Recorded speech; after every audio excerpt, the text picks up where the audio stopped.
तो hello students, आज का टॉपिक हमारे पास है एलिमेंट्री ऑपरेशन या एलिमेंट्री ट्रांसफॉर्मेशन।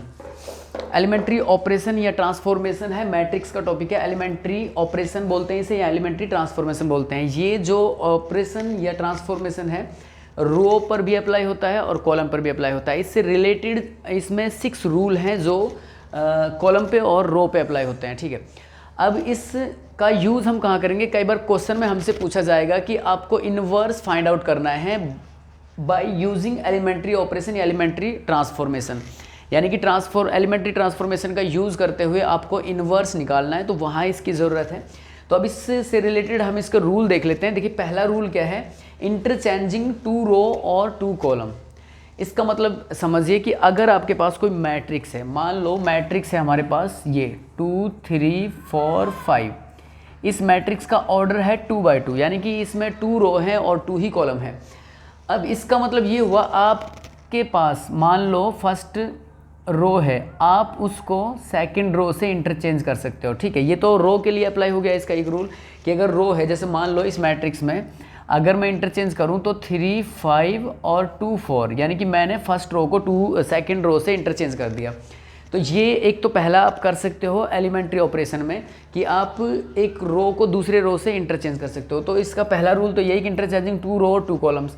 अब मान लो आप कॉलम के लिए भी सेम है, अगर मान लो C1 इंटरचेंज C2, C1 कौन सा कॉलम है? ये C1 कॉलम है, ये C2 कॉलम है, तो अब इसको भी आप इंटरचेंज कर सकते हो। तो क्या कर सकते हो? देखिए 4 5, यानी कि जो C2 कॉलम है उसको आप C1 बना दीजिए और C1 को C2 बना दीजिए। तो ये इंटरचेंजिंग का पहला रूल है इसका कि आप मैट्रिक्स में इन्वर्स निकालते समय, कैलकुलेट करते समय आप इसके एलिमेंट्री ऑपरेशन का यूज़ कर रहे हो तो आप ये कर सकते हो। पहला रूल कि आप इंटरचेंज कर सकते हो रो को रो से, कॉलम को कॉलम से। तो पहला रूल तो ये है इसका, इंटरचेंजिंग।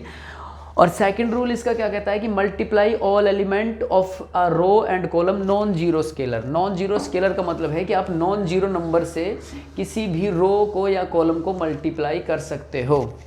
जैसे हमने एलिमेंट्री ऑपरेशन लगाया R1 फर्स्ट रो पे, तो हम क्या है इसको मान लो K R1 भी लिख सकते हैं, यानी कि किसी नॉन जीरो नंबर से K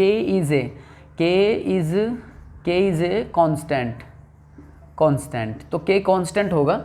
और आप ये कर सकते हो एलिमेंट्री ऑपरेशन का यूज़ करते हुए। जब आप मैट्रिक्स में इसका एलिमेंट्री ऑपरेशन को अप्लाई कर रहे हो तो आपके पास पहला रूल है कि आप किसी रो को या कॉलम को दो आपस में इंटरचेंज कर सकते हो। दूसरा रूल है कि आप किसी भी रो को, पूरे रो को, यानी कि अगर मान लो फॉर एग्जांपल हमारे पास एक मैट्रिक्स है 2 3 4 5 6 और 7, आपने एलिमेंट्री ऑपरेशन या एलिमेंट्री ट्रांसफॉर्मेशन का यूज़ किया और इसमें आपने यूज़ के लिए क्या किया कि जैसे R1 जो है उसको K से मल्टीप्लाई कर दिया, तो यहाँ ये R1 सभी एलिमेंट्स के साथ मल्टीप्लाई होगा। इसका मतलब ये है।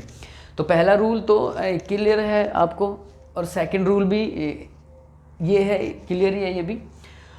अब इसका जो सेकंड रूल अगर आपको समझ में नहीं आया तो आप एक फिर से देख लीजिए कि किसी भी रो को या कॉलम को, मान लो कॉलम को जैसे C1 कॉलम है, आप C1 को K C1 लिख सकते हो, यानी कि आप किसी भी कांस्टेंट नंबर से या रियल नंबर से मल्टीप्लाई कर सकते हो। आपको क्वेश्चन सॉल्व करने के लिए अगर इसकी हेल्प है तो एलिमेंट्री ट्रांसफॉर्मेशन या एलिमेंट्री ऑपरेशन में। थर्ड रूल इसका है कि adding to the element of any row और column corresponding element of any other row और column by multiply non zero number. इसको समझिए। देखिए इसमें इसने क्या बोला है कि आपके पास मान लो आप एलिमेंट्री ऑपरेशन या ट्रांसफॉर्मेशन का यूज़ कर रहे हो, आपने क्या किया कि ऑपरेशन जैसे R1 पे ऑपरेशन लगाया तो आप R1 प्लस 2R2,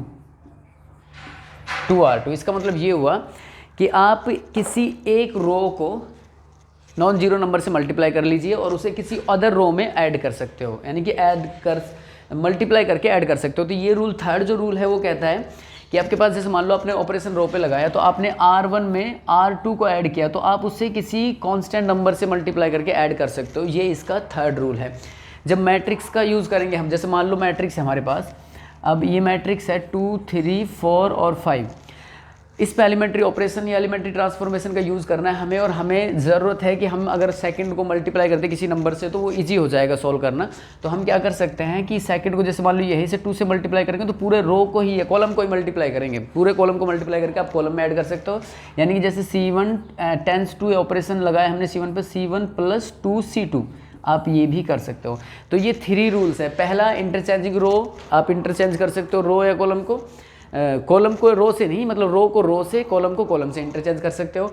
एडिंग मतलब कि मल्टीप्लाई कर सकते हो, किसी पूरे रो को आप मल्टीप्लाई कर सकते हो किसी कांस्टेंट नंबर से, और पूरे कॉलम को मल्टीप्लाई कर सकते हो। फिर आप एक रो के साथ दूसरे रो को किसी कांस्टेंट नंबर से मल्टीप्लाई करके ऐड कर सकते हो, या एक कॉलम के साथ दूसरे कॉलम को किसी कांस्टेंट नंबर से मल्टीप्लाई करके ऐड कर सकते हो। तो ये 3 रूल्स हैं जो इनवर्स फाइंड आउट करने के लिए हम एलिमेंट्री ऑपरेशन पे अप्लाई करेंगे, रो से रिलेटेड और कॉलम से रिलेटेड। अब इससे रिलेटेड क्वेश्चन देखते हैं। देखिए